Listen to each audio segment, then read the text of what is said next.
মাস দুয়েক আগে আমি জার্মানিতে গেছিলাম, ইউরোপের। তো জার্মানিতে বার্লিনে একটা মসজিদ আছে, ইমামও মহিলা। ইমাম কি? মহিলা। ভাইরা আমার, মেয়েদের জন্য মসজিদে না এসে বাসায় 5 ওয়াক্ত নামাজ পড়া উত্তম, এ ব্যাপারে কোনো দ্বিমত আমাদের মধ্যে নেই। ওয়া বুয়ুতুহুন্না খায়রুল লাহুন্না।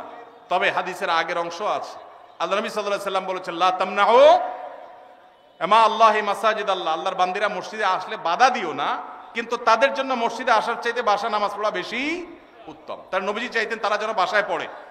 মসজিদে দিনই কোনো প্রোগ্রাম, কোনো বিশেষ কারণে যদি আসে, দিনই এলেম অর্জন করার জন্য আসে, তাহলে ফিতনা মুক্ত সেই পরিবেশ থাকলে আসবে, আর না হলে সেটাও বাসা বা অন্য অঙ্গনে হবে। আর পাবলিক প্লেসে যে মসজিদগুলো, শহরের মসজিদগুলো, মহিলারা বাজারে ডাক্তার দেখাইতে বিভিন্ন কারণে আসে, সেগুলো তো অবশ্যই মেয়েদের নামাজের ব্যবস্থা থাকা দরকার। কিন্তু মেয়েদের জন্য মসজিদে এসে 5 ওয়াক্ত নামাজের জামাতে হাজির হওয়ার চাইতে বাসায় নামাজ পড়া অধিকতর উত্তম। মদিনায় এক মহিলা নবী সাল্লাল্লাহু আলাইহি ওয়াসাল্লামের পেছনে এসে নামাজ পড়ার জন্য, মসজিদে নামাজ 1 রাকাতে 1000 রাকাতের সওয়াব, নবীজিকে যখন বলেছেন, নবীজি বলেছেন তুমি তোমার বাসায় পড়লে বেশি সওয়াব হবে, কেন কষ্ট করে আসো? এখানে 1000 পালে ওখানে আরো বেশি পাবে। কিন্তু আমাদের বন্ধুরা অনেকে আবেগে নিজেকে সামলাইতে পারেন না। আল্লাহ আমাদের বোঝার তৌফিক দান করুন। তাহলে মেয়েদের বাসায় নামাজ পড়া উত্তম, কিন্তু শহরে পাবলিক প্লেসে মেয়েদের নামাজের জায়গা না থাকার কারণে বহু পর্দানসীন, বহু নামাজি মেয়েরা ওয়াক্ত চলে যায়, নামাজ পড়তে পারে না। ডক্টর খন্দকার আব্দুল্লাহ জাহাঙ্গীরউল্লাহ বলতেন, আমাদের মা বোনরা বাসায় অবস্থান করবে, প্রয়োজনে বের হবে, এটাই শরিয়ার নির্দেশ। কিন্তু আমাদের মা বোনরা যে কোনো কারণে বাইর হয়ে গেছে, এখন যদি বলেন যে নামাজ পড়তে দিব না, বাসায় যাওয়া ছাড়া পড়বে না, তাহলে কাজা হবে, তাহলে সেটা তো তার জন্য ক্ষতিকর হলো। এই জন্য ব্যালেন্স আমাদেরকে শিখতে হবে। তো মহিলাদের জন্য আলাদা মসজিদ করার, পৃথক মসজিদ করার কোনো নজির শরিয়াতে নাই, কোনো আলেমের কোনো মত এর সপক্ষে নাই। এটা সারাসর ফিতনা, যদি কেউ করে না জায়েজ হবে। মসজিদের ভিতরে প্রথম কাতারের সামনে দেয়ালের ওই পাশে লাশ রেখে সালাত আদায়ের দলিল চাই। বাবারে সব দলিল চাচ্ছে দেখি। দেখেন, মসজিদে যখন জানাজার নামাজ হবে তখন লাশ মসজিদে ঢুকাবে না। কেন? কারণ লাশে রক্ত, পুজ, পানি ইত্যাদি থাকতে পারে, মসজিদ নাপাক হবে। সেজন্য মসজিদকে পরিচ্ছন্ন রাখার প্রয়োজনে লাশটাকে পশ্চিম পাশে রেখে তারপর জানাজা পড়া হয়। কিন্তু এটা সুন্নাহ না। সুন্নাহ কোনটা? সুন্নাহ হলো মাঠে জানাজা নামাজ পড়া। এই সুন্নাহ মুর্দা হয়ে গেছে। কোনো কারণ ছাড়া গ্রামের মসজিদে এই কাজটা করা হয়। এই সুন্নাহটা জিন্দা করার জন্য আমাদের উলামাদের কাজ করতে হবে, ভাইদের কাজ করতে হবে। চেষ্টা করা যাবে না ইনশাআল্লাহ? ফরজ নামাজ হয়ে যাবে, বাইরে এসে জানাজা নামাজ পড়বেন। আমি যেখানে জুমা পড়ি আলহামদুলিল্লাহ এভাবে আমি জানাজা নামাজ পড়ি। আমি সারা জীবন যেখানে যে মসজিদে গেছি আমি চেষ্টা করেছি এই সিস্টেমটাকে জিন্দা করার, সুন্নাত জিন্দা করার। আরেকটা সুন্নাত আমাদের জিন্দা করতে হবে, সেটা হলো ঈদের নামাজ মসজিদে পড়া সুন্নাত না মাঠে পড়া সুন্নাত? ঈদের আনন্দই মাটি হয়ে গেছে পোলাপালের এখন মসজিদে মসজিদে ঈদের নামাজ করে। আমি আমার শৈশবের কথা মনে পড়ে, একটা ঈদগাহ ছিল আমাদের পুরো ইউনিয়নে, অনেক দূর থেকে সেখানে যেতাম, যে আনন্দ পেতাম। এখন ঘরে ঘরে মসজিদে মসজিদে ঈদের নামাজ। কেন? কারণ কেউ কারোর মানতে চায় না। আরেকজন ঈদগাহে গেলে তো নিজের মাতবরি থাকে না, জন্য সব মসজিদ আলাদাই মাতবরি করতে চায়। মসজিদে ঈদের নামাজ পড়া সুন্নাহর খেলাফ। হ্যাঁ, কোন শহরে ওইরকম পর্যাপ্ত মাঠ নাই, তাহলে মসজিদে পড়েন। রাস্তা বন্ধ করে নামাজ পড়ার চাইতে মসজিদে পড়া ভালো। ইয়াকুমুল জুলুস আলা তারিক, নবীজি রাস্তা বন্ধ করতে নিষেধ করেছেন, সেটা করবেন না। কিন্তু তাই বলে মসজিদ বাদ দিয়া, মাঠ বাদ দিয়া বিনা কারণে মসজিদে ঈদের নামাজ পড়বেন না, উন্মুক্ত জায়গা পড়বেন। এই সুন্নাহটাও জিন্দা করা দরকার। ঈদের যে আনন্দ সেটা এখন নাই। পোলাপান বসে বসে মোবাইল টিপে আর মসজিদে 5 ওয়াক্ত পড়ে, ঈদও পড়ে, আলাদা কোনো আনন্দ পায় না। ঈদগাহে যাওয়ার যে আনন্দ ওইটা কখনো মসজিদে আদায় হয় না। এই সুন্নাহটা আমাদের উলামারা চাইলে জিন্দা করতে পারেন। অনেক মাঠ আছে কিন্তু চেষ্টাও করে না অনেকে।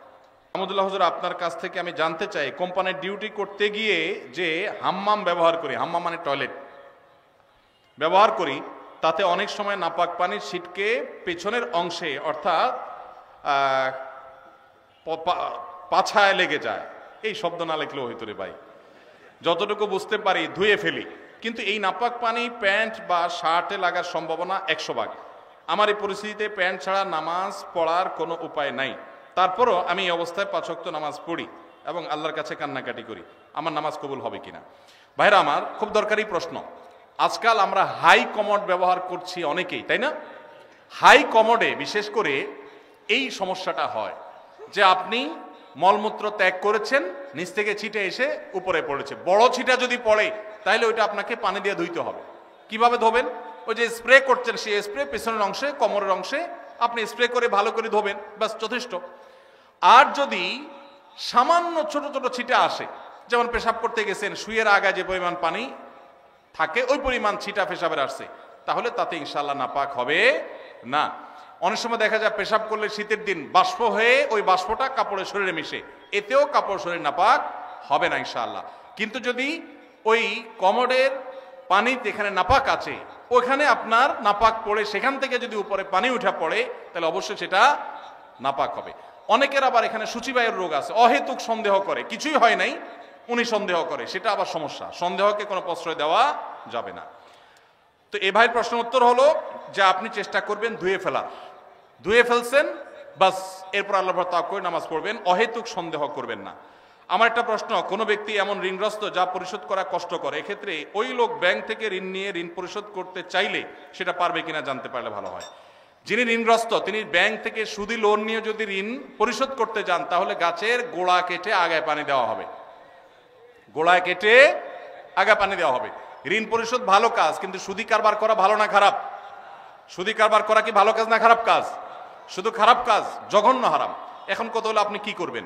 আপনি চেষ্টা করবেন আপনার জমি জমা বিক্রি করে কারোর কাছে ধার দেনা করে পরিশোধ করা। অনেকে আমার কাছে চিরকুট দেয়, ভাই আমল শিখা দেন যে আমল করলে ঋণ পরিশোধ হয়ে যাবে।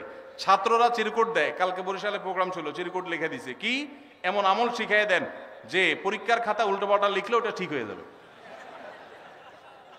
কত আজগুবি আজগুবি প্রশ্ন মানুষ দিতে পারে।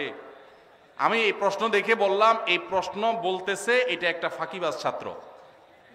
ভালো ছাত্র হলে সে পড়ালেখার চেষ্টা করবে, কলম পড়া, ওই ধানাই ফানাই করা, অমুক পিসাবের কাছে যাওয়া পরীক্ষার আগে, এগুলো সব ফাঁকিবাজ ছাত্রদের কাম। ভালো ছাত্র পড়ালেখা করবে, ফাঁকি ঝুঁকি দিবে না, আর আল্লাহর কাছে দোয়া করবে, মুরব্বীদের কাছে দোয়া চাইবে, ব্যাস না।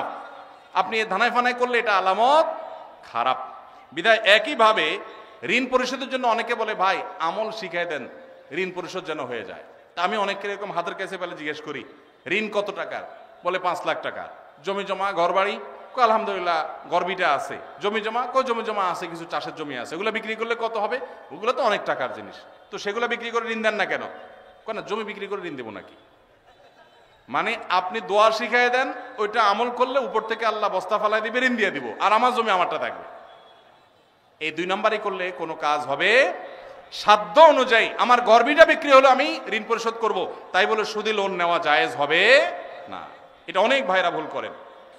অনেক চাকরির ক্ষেত্রে দেখা যায়, যেমন ডিফেন্সের চাকরিতে নবী সাল্লাল্লাহু আলাইহি ওয়াসাল্লামের সুন্নাত দায়ী রাখার জন্য সিনিয়রের অনুমতি নিতে হয়, এবং চাকরির বয়স কম তাই অনুমতি দেয় না। এ বিষয়ে যৌক্তিকতা কি?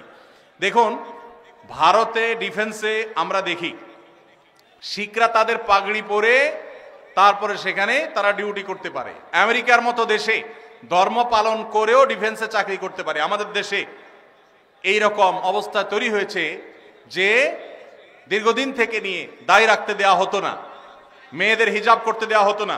একবার বিমানে একজন বিমানবালা আমার কাছে একটা অনুরোধ করলেন যে ভাই মেহেরবানি করে আমরা যারা হিজাব করে ডিউটি পালন করতে চাই, যদিও বিমানবালার ডিউটি হিজাব করে পালন করেও শরীয়ত মতো পর্দা করা কঠিন, বাকি জেনারেলি অন্যান্য ক্ষেত্রেও মেয়েদের যেন পর্দার সাথে করতে পারেন তারা অনুরোধ করেছেন।